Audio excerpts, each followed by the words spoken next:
Hello everyone, welcome to Can Studies. आज है 20 दिसंबर और आज के दिन हम सेलिब्रेट करते हैं इंटरनेशनल ह्यूमन सॉलिडेरिटी डे। आज के दिन जो सॉलिडेरिटी डे मनाया जाता है, इस दिन हम हाईलाइट करते हैं the importance of unity in diversity. चलिए शुरू करते हैं आज के MCQ क्वेश्चंस। आज का पहला question, choose the incorrect statement related to India International Trade Fair. आपको इंडिया इंटरनेशनल ट्रेड फेयर से संबंधित इनकरेक्ट स्टेटमेंट बताना है। आपका first statement, union minister Piyush Goyal inaugurated the 41st edition of IITF at Pragati Maidan, New Delhi. Second, IITF offers a platform to showcase Indian products under the Vocal for Local campaign. Third, this year Gujarat and Uttar Pradesh are the focus states. Fourth, the event is organized by ITPO. It means India Trade Promotion Organization.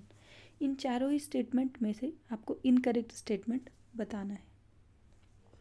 आपका incorrect statement हो जाएगा option C, क्योंकि इसका focus state Gujarat नहीं है, उत्तर प्रदेश है और उत्तर प्रदेश के साथ है केरला। इसके अलावा इसके पार्टनर स्टेट्स भी हैं 3, जिनमें है बिहार, झारखंड और महाराष्ट्र।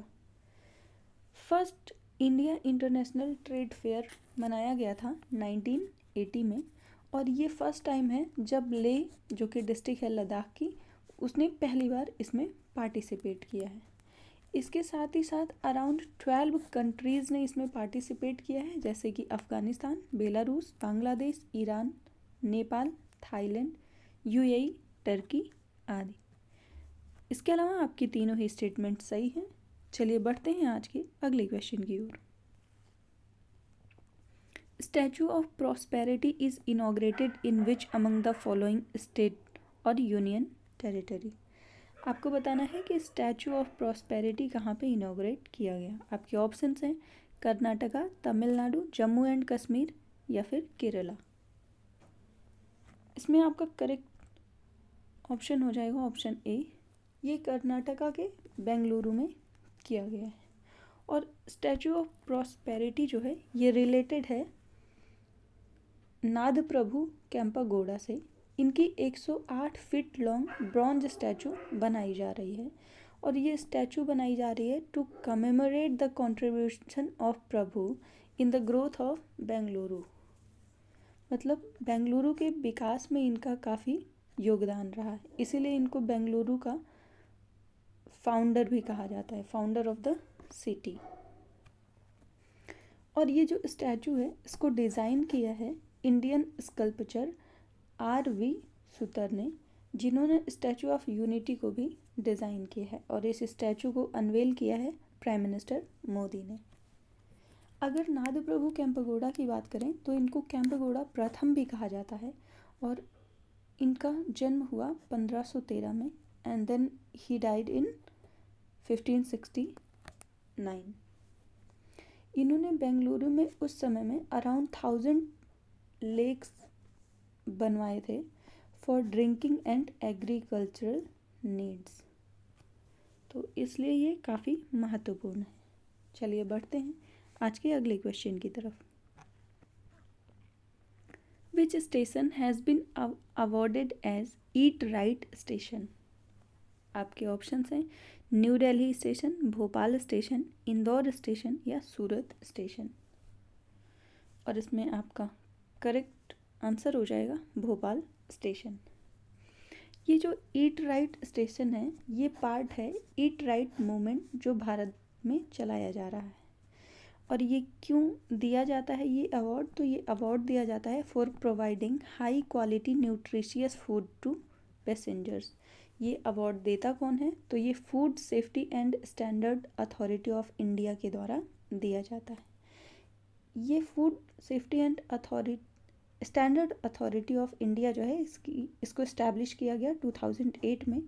इसका हेडक्वार्टर न्यू दिल्ली में है, और करेंट चेयरपर्सन की बात करें तो वो हैं रीता तेवतिया, और इसकी पेरेंट एजेंसी है ministry of health and family welfare. Bhopal station के साथ ही 4 और स्टेशन हैं जिनको ये सर्टिफिकेशन मिला है। तो उनमें एक है Anand Vihar terminal new Delhi, second Chhatrapati Shivaji terminus Mumbai, third Chandigarh railway station and fourth Vadodara railway station. चलिए बढ़ते हैं आज के अगले क्वेश्चन की ओर। गरुड़ सेवन ये एक बायलेटरल एक्सरसाइज है between India and which country. आपको बताना है कि ये एयरफोर्स की बायलेटरल एक्सरसाइज है भारत और किसके बीच। आपके ऑप्शंस हैं इंडोनेशिया, फ्रांस, जापान और मॉरिशस। तो इसमें आपका करेक्ट स्टेटमेंट हो जाएगा फ्रांस। ये हुआ कहाँ? तो ये हुआ है एयरफोर्स स्टेशन जोधपुर राजस्थान में। इसके साथ ही साथ गरुड़ एक्सरसाइज के अलावा इंडिया और फ्रांस की आर्मीज़ भी एक जॉइंट एक्सरसाइज करती हैं जिसको हम कहते हैं शक्ति एक्सरसाइज, और जो दोनों देशों की नेवल एक्सरसाइज होती है उसको कहते हैं वरुण। आप ये ध्यान रखेंगे। चलिए बढ़ते हैं आज के अगले क्वेश्चन की ओर। Choose the incorrect statement regarding India water week 2022। आपको इससे रिलेटेड इनकरेक्ट स्टेटमेंट बताना है। फर्स्ट स्टेटमेंट है India water week was celebrated from November 1st to November 5, 2022। Second, Ministry of Water Resources, River Development and Ganga Rejuvenation has organized the 7th edition of India Water Week to raise awareness and conserve and use water resources in an integrated manner। आपका third statement है the theme of this India water week is water security for sustainable development and equity. Fourth, Sweden and France were the partner countries for India water week. इसमें आपसे incorrect statement पूछा गया और आपकी incorrect statement हो जाएगी option D, क्योंकि इसमें जो पार्टनर कंट्रीज़ हैं वो हैं डेनमार्क, फिनलैंड, सिंगापुर, जर्मनी और इज़राइल। इसको इनॉग्रेट किया है president of India Shrimati Droupadi Murmu ने, और ये कहाँ सेलिब्रेट किया गया है? तो ये हुआ है ग्रेटर नोएडा यूपी में। और first time India water week कब सेलिब्रेट किया गया है? तो वो 2012 में सेलिब्रेट किया गया। इसके अलावा आपकी तीनों ही स्टेटमेंट सही हैं। बढ़ते हैं आज के अगले क्वेश्चन की ओर। First India ASEAN startup festival 2022 was inaugurated in. आपसे पूछा गया है कि भारत आसियान का प्रथम स्टार्टअप फेस्टिवल कहाँ आयोजित हुआ। आपके ऑप्शन हैं इंडोनेशिया, वियतनाम, कंबोडिया या थाईलैंड। और आपका आंसर हो जाएगा इंडोनेशिया। ये इंडोनेशिया की राजधानी जकार्ता में आयोजित हुआ है। बढ़ते हैं आज के अगले क्वेश्चन की ओर। Choose the incorrect statement regarding geographical indication. आपको जियोग्राफिकल इंडिकेशन से रिलेटेड इनकरेक्ट स्टेटमेंट बताना है।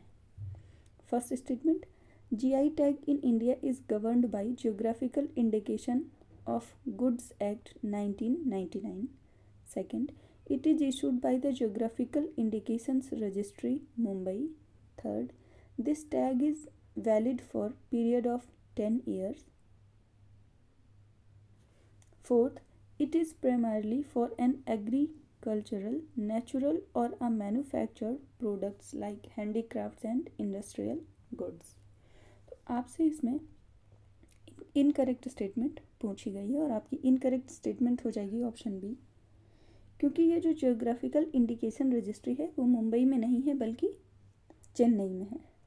और जो GI टैग प्रोडक्ट्स होते हैं उनका पीरियड 10 साल का होता है, पर वो इसके बाद फिर से रिन्यू किए जा सकते हैं। और ये जो GI टैग है फॉर गुड्स ये प्रयोग में आया सबसे पहले 2003 में, और फर्स्ट प्रोडक्ट जिसको GI टैग दिया गया इन इंडिया वो है दार्जिलिंग टी इन 2004 एंड 5। अगर अभी की बात करें टिल November 30, 2022 तो we have around 370 products under GI tag. और सबसे ज़्यादा बात करें तो सबसे ज़्यादा प्रोडक्ट अगर किसी स्टेट के हैं तो वो है कर्नाटका। सेकंड नंबर पे आएगा तमिलनाडु। कर्नाटका के हैं 48 प्रोडक्ट्स, तमिलनाडु के 42 प्रोडक्ट्स और थर्ड नंबर पे होगा महाराष्ट्र जिसके 34 प्रोडक्ट्स हैं। आज के लिए इतना ही। धन्यवाद।